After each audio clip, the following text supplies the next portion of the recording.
नमस्कार साथियों। ओम लाइब्रेरी के इस करंट अफेयर्स के सेशन में आप सभी का हार्दिक स्वागत है। शुरू करते हैं आज के करंट अफेयर्स। आज के करंट अफेयर्स के सेशन पर आगे बढ़ें इससे पहले कल का प्रश्न। कल हमारे द्वारा प्रश्न पूछा गया था कि एनएसएस सालाना पुरस्कार किस मंत्रालय द्वारा प्रदान किए जाते हैं। तो यह प्रदान किए जाते हैं युवा मामलों और खेल मंत्रालय द्वारा। चलिए बढ़ते हैं क्विक रिविजन्स की तरफ, जो है 25 सितंबर के। दुनिया की सबसे लंबी हाई एल्टीट्यूड सिकुन लॉ टनल किन दो क्षेत्रों के बीच कनेक्टिविटी प्रदान करेगी। तो यह प्रदान करेगी हिमाचल प्रदेश और जम्मू कश्मीर के बीच। वेब श्रृंखला सेव दिस राइनो इंडिया के लिए नेशनल ज्योग्राफी के साथ किसने सहयोग किया है। तो यह सहयोग किया है क्रिकेटर केविन पीटरसन ने। हाल ही में कोविड-19 के कारण सुरेश अंगाड़ी का निधन हो गया। वे कौन थे? तो वे थे रेल राज्य मंत्री। हाल ही में कहा national generic documentation registration system launch किया गया। तो यह लॉन्च किया गया है जम्मू एवं कश्मीर में। डीआरडीओ ने महाराष्ट्र के अहमदनगर में किस टैंक से laser guided anti tank missile का सफल परीक्षण किया। तो यह है एमबीटी अर्जुन टैंक। हिंद महासागर में पासेक्स नौसेना अभ्यास किन दो देशों के बीच चल रहा है। तो यह चल रहा है भारत और ऑस्ट्रेलिया के बीच। किन देशों के ने भारत समेत 3 देशों की यात्रा पर प्रतिबंध लगा दिया है। तो यह लगाया गया है सऊदी अरेबिया द्वारा। 2024 में चंद्रमा पर पहली महिला एस्ट्रोनॉट को उतारने की योजना बनाई जा रही है नासा द्वारा। इस मिशन का नाम क्या होगा? तो इस मिशन का नाम होगा आर्टेमिस मिशन। बढ़ते हैं अगले प्रश्न की ओर। टाइम मैगजीन के द्वारा जारी विश्व के 100 सबसे ज्यादा असरदार लोगों के लिस्ट में एकमात्र भारतीय एक्टर कौन है? तो यह है आयुष्मान खुराना। किस शेफ ने किचन्स द ग्रेटिट्यूड टाइटल पर एक किताब लिखी है? तो यह लिखी गई है विकास खन्ना द्वारा। किस म्यूचुअल फंड कंपनी ने SIP in fixed income SIFI अभियान शुरू किया है? तो यह शुरू किया है IDFC म्यूचुअल फंड ने। संयुक्त राष्ट्र ने कोरोना महामारी की सुस्ती के कारण 2020 में कितने प्रतिशत अर्थव्यवस्था रहने का अनुमान जताया है? तो यह जताया गया है -5.9%। दोस्तों, आज के सेशन पर आगे बढ़ें इससे पहले मैं आप सभी को बता दूं कि यदि आप इस वीडियो की PDF प्राप्त करना चाहते हैं तो आप इसे हमारे टेलीग्राम चैनल से डाउनलोड कर सकते हैं। साथ ही यदि आपने अभी तक हमारे इस चैनल को सब्सक्राइब नहीं किया है तो जल्द ही हमारे इस चैनल को सब्सक्राइब कर लीजिए। बढ़ते हैं पहले प्रश्न की ओर। किस राज्य सरकार ने मोक्ष कलश योजना 2020 को प्रशासनिक मंजूरी दे दी है? तो यह दे दी गई है राजस्थान सरकार द्वारा। आइए जानते हैं मोक्ष कलश योजना के बारे में। राजस्थान के मुख्यमंत्री अशोक गहलोत ने मोक्ष कलश योजना 2020 को मंजूरी दे दी है। अपनों की अस्थियों को गंगा में प्रवाहित करने के लिए हरिद्वार आने जाने के लिए समस्त व्यय का भुगतान देवस्थान विभाग द्वारा किया जाएगा। राजस्थान राज्य पथ परिवहन निगम की बसों से निःशुल्क यात्रा करने के लिए मोक्ष कलश योजना 2020 शुरू की गई है। योजना में नोडल एजेंसी राजस्थान राज्य पथ परिवहन निगम होगा, जबकि वित्त पोषक विभाग देवस्थान विभाग होगा। योजना के तहत समस्त व्यय के भुगतान की व्यवस्था देवस्थान विभाग द्वारा की जाएगी। अगला प्रश्न है, हाल ही में किस राज्य ने new you rice portal launch किया है? तो यह लॉन्च किया गया है उत्तर प्रदेश सरकार द्वारा। यूपी के सीएम योगी आदित्यनाथ ने एकीकृत यू राइस पोर्टल को शुरू किया है, जिसके जरिए छात्रों को लर्निंग, कैरियर काउंसलिंग और राज्य में रोजगार के अवसरों के बारे में जानने में मदद मिलेगी। यह portal doctor APJ Abdul Kalam प्राविधिक विश्वविद्यालय लखनऊ द्वारा तैयार किया गया है। यू राइस पोर्टल के माध्यम से तकनीकी और कौशल विभाग से जुड़े लगभग 12 लाख छात्रों को एकेडमिक से लेकर ट्रेनिंग के मामले में सहायता प्राप्त होगी। आइए आपको बताते हैं उत्तर प्रदेश के बारे में। तो यह भारत के सबसे अधिक आबादी वाला राज्य है। साथ ही क्षेत्रफल की दृष्टि से यह चौथे स्थान पर है और यहाँ के राज्य के मुख्यमंत्री योगी आदित्यनाथ है। साथ ही यहाँ के राज्यपाल आनंदीबेन पटेल है। यहाँ के डिप्टी CM दिनेश शर्मा और केशव प्रसाद मौर्य है। यहाँ की राजधानी लखनऊ है तथा उत्तर प्रदेश में लोकसभा की 80 और राज्यसभा की 31 सीटें हैं। अगला प्रश्न है, कौन सा मंत्रालय देश भर में 10 प्लास्टिक पार्क स्थापित करेगा? तो यह स्थापित किया जाएगा रसायन और उर्वरक मंत्रालय द्वारा। रसायन और उर्वरक मंत्रालय ने क्लस्टर विकास दृष्टिकोण के माध्यम से अत्याधुनिक बुनियादी ढांचे के साथ प्लास्टिक पार्क स्थापित करने के लिए एक योजना विकसित की है। रसायन और पेट्रो रसायन विभाग ने असम, मध्य प्रदेश, ओडिशा, तमिलनाडु, झारखंड, उत्तराखंड और छत्तीसगढ़ में 10 प्लास्टिक पार्क स्थापित करने को मंजूरी दी है। मध्य प्रदेश में 2 प्लास्टिक पार्क तामोट, जो कि रायसेन गांव के पास है, और बिलौआ में स्थापित किए जाएंगे। यह योजना केंद्र और राज्य सरकार दोनों द्वारा वित्त पोषित है। आइए आपको बताते हैं रसायन और उर्वरक मंत्रालय के बारे में। तो रसायन और उर्वरक मंत्रालय DV सदानंद गौड़ा के नेतृत्व में है। साथ ही इनके पास सांख्यिकी विभाग भी है। इसके 3 विभाग हैं, रसायन और पेट्रो रसायन विभाग, उर्वरक विभाग और फार्मास्यूटिकल्स विभाग। अगला प्रश्न देखते हैं, राष्ट्रीय कृषि उच्च शिक्षा परियोजना के तहत किसने हाल ही में कृतज्ञ हैकाथन का आयोजन किया? तो यह आयोजन किया गया है ICAR द्वारा। जानते हैं इसके विषय में।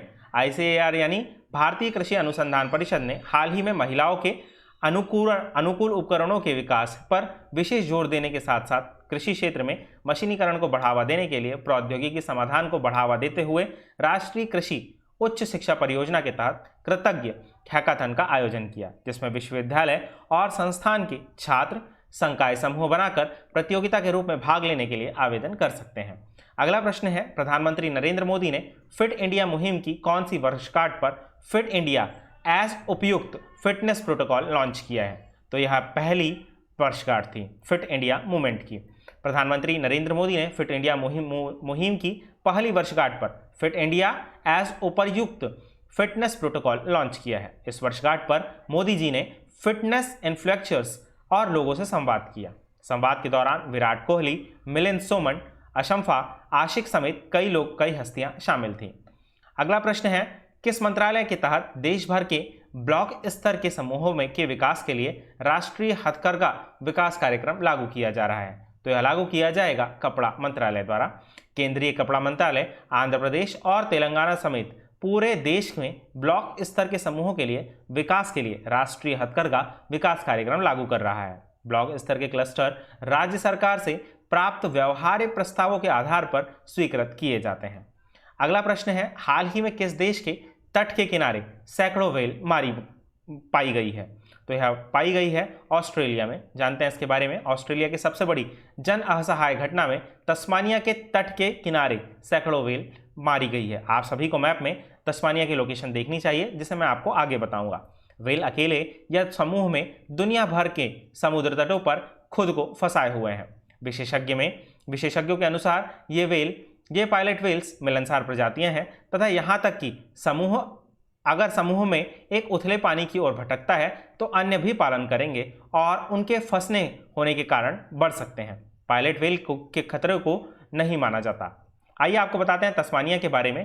तो यह ऑस्ट्रेलिया का एक छोटा सा द्वीपीय राज्य है। यह ऑस्ट्रेलिया के दक्षिण में स्थित है और बास जलसंधि ऑस्ट्रेलिया को तस्मानिया से अलग करती है। आइए आपको मैप में दिखाते हैं। यहाँ पर बास स्ट्रेट ये तस्मानिया है और तस्मानिया मेन ऑस्ट्रेलिया से इसको डिवाइड करती है। आप सभी को यहाँ की दो मुख्य नदियों जिनमें डार्लिंग और मरे, इनके बारे में जरूर जानना चाहिए। इसके अलावा जैसा कि आप मैप में देख पा रहे होंगे, मकर रेखा ऑस्ट्रेलिया के मध्य से होकर गुजरती है। साथ ही आपको पता होगा कि यहाँ पर ग्रे रेंज और साथ ही कई अन्य रेंज जिनमें बैरो रेंज भी शामिल है। साथ ही यहाँ पर आपको ग्रेट बैरियर रीफ्स के बारे में भी जानकारी होनी चाहिए, जो कि यहाँ पर है। साथ ही यहाँ पर आपको मुख्य शहरों डार्विन, क्रेन्स, टाउन्सविले और ब्रिस्बेन, सिडनी, कैन्सबरा जो कि यहाँ की राजधानी है, इसके बारे में जानना चाहिए। मेलबॉर्न जो कि क्रिकेट की जन्मभूमि कही जाती है, इसके बारे में भी आपको जानना चाहिए। बढ़ते हैं अगले प्रश्न की ओर। विश्व जोखिम सूचकांक WRI 2020 में भारत का रैंक क्या रहा है? तो इसमें भारत की रैंक रही है 89। विश्व जोखिम सूचकांक 2020 को विश्व जोखिम रिपोर्ट 2020 के हिस्से के रूप में जारी किया गया था। WRI 2020 के अनुसार भारत 181 देशों, याद रखिए यहाँ पर 181 देशों में 89वें स्थान पर रहा है। इस सूचकांक में भारत दक्षिण एशिया में चौथे स्थान पर सबसे अधिक जोखिम वाला देश है।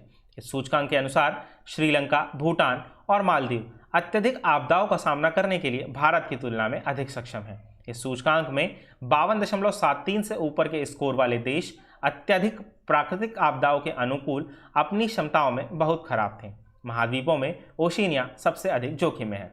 विश्व जोखिम रिपोर्ट जर्मनी के स्टटगार्ट विश्वविद्यालय के सहयोग से संयुक्त राष्ट्र विश्वविद्यालय के पर्यावरण और मानव सुरक्षा संस्थान और बुडनेस इक्वेटिस हिक्लट द्वारा जारी की जाती है। विश्व जोखिम सूचकांक को 2011 से प्रतिवर्ष जारी किया जाता है और इसकी गणना किसी देश के जोखिम और भेद्यता के गुणन के माध्यम से की जाती है। अगला प्रश्न देखते हैं।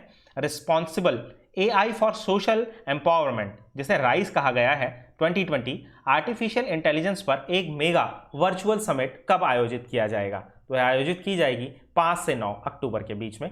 जानते हैं इस समिट के बारे में, जो है राइस 2020। राइज 2020 आर्टिफिशियल इंटेलिजेंस पर एक मेगा वर्चुअल समिट 5 से 9 अक्टूबर तक आयोजित की जाएगी। शिखर सम्मेलन का आयोजन इलेक्ट्रॉनिक्स और सूचना प्रौद्योगिकी मंत्रालय द्वारा किया जाएगा। साथ ही नीति आयोग भी इसमें सदस्य होगा। आपको यहाँ पर किस मंत्रालय द्वारा आयोजित की जाती है इसके बारे में ज़रूर जानकारी होनी चाहिए और आप इसको इसे याद रखना चाहिए। इस समिट का उद्घाटन 5 अक्टूबर को पीएम नरेंद्र मोदी करेंगे तथा बैठक के दौरान वैश्विक एआई उद्योग के प्रतिनिधि चर्चा करेंगे। 6 अक्टूबर को एआई स्टार्टअप पिच उत्सव निर्धारित है, जिसमें एआई समाधान चैलेंज के माध्यम से चुने गए स्टार्टअप अपने समाधान प्रदर्शित करेंगे। विशेषज्ञों के अनुसार एआई में 2035 तक भारत की अर्थव्यवस्था में $957 बिलियन तक जोड़ने की क्षमता है। साथ ही सरकार समावेशी विकास के लिए एआई का उपयोग करने पर ध्यान केंद्रित कर रही है, जैसे कि जून 2018 में नीति आयोग द्वारा जारी एआई फॉर ऑल रणनीति दिखाया गया था। आइए आपको बताते हैं नीति आयोग के बारे में, जिसमें नीति आयोग का फुल फॉर्म होता है national institution for transforming India. इसका गठन 1 जनवरी 2015 को किया गया था तथा इसने योजना आयोग का स्थान लिया था। प्रधानमंत्री इसके पदेन अध्यक्ष होते हैं और उप अध्यक्ष प्रधानमंत्री द्वारा नियुक्त किया जाता है। राजीव कुमार नीति आयोग के वर्तमान में उपाध्यक्ष हैं। साथ ही अमिताभ कांत इसके सीईओ हैं। अगला प्रश्न देखते हैं। भारत का अंतर्राष्ट्रीय फिल्म महोत्सव IFFI 2020 28 नवंबर 2020 से 16 से 24 जनवरी 2021 तक के लिए स्थगित कर दिया है। यह IFF का कौन सा संस्करण होगा? तो यह अंतर्राष्ट्रीय फिल्म महोत्सव का 51वां संस्करण था। आइए आपको बताते हैं इसके बारे में। यह उत्सव गोवा में आभासी और भौतिक रूपों में आयोजित किया जाएगा। IFFI के दौरान सभी कोविड संबंधी प्रोटोकॉल अंतर्राष्ट्रीय फिल्म महोत्सव सर्किट के हाल ही में आयोजित त्योहारों में समान लागू किए जाएंगे। भारत का 50वां अंतर्राष्ट्रीय फिल्म महोत्सव गोवा में 20 से लेकर 28 नवंबर 2019 तक आयोजित किया गया था। भारत का अंतर्राष्ट्रीय महोत्सव 1952 में शुरू किया गया था तथा यह फिल्म महोत्सव और गोवा सरकार के निर्देशालय द्वारा सालाना और संयुक्त रूप से आयोजित किया जाता है। बढ़ते हैं अगले प्रश्न की ओर। युवाओं को कैरियर मार्गदर्शन प्रदान करने के लिए एक बहुहितधारक प्लेटफॉर्म युवाह को किसके द्वारा सहयोग से लॉन्च किया गया है? तो यह लॉन्च किया गया है यूनिसेफ के सहयोग से। आइए आपको बताते हैं इसके बारे में।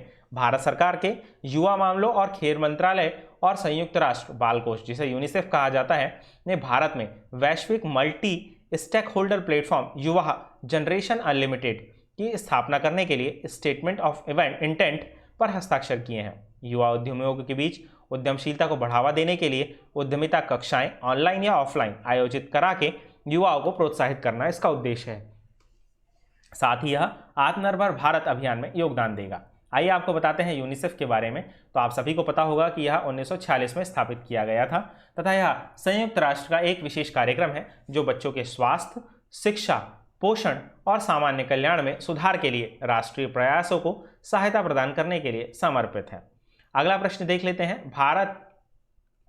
भारत के किस राज्य की 17 वर्षीय खुशी चिंदारिया को संयुक्त राष्ट्र पर्यावरण कार्यक्रम में भारत में अपना ग्रीन एम्बेसडर बनाया है? तो यह है गुजरात की 17 वर्षीय खुशी चिंदारिया को संयुक्त राष्ट्र पर्यावरण कार्यक्रम, जिसे यूनेप कहा जाता है, द्वारा टुंजा इको जनरेशन द्वारा भारत के क्षेत्रीय राजदूत रीजनल एम्बेसडर के रूप में नियुक्त किया गया है। अपनी नई भूमिका में खुशी जलवायु परिवर्तन और पर्यावरण संरक्षण के महत्व तथा पर्यावरण खजाने की सुरक्षा के बारे में जागरूकता बढ़ाएगी।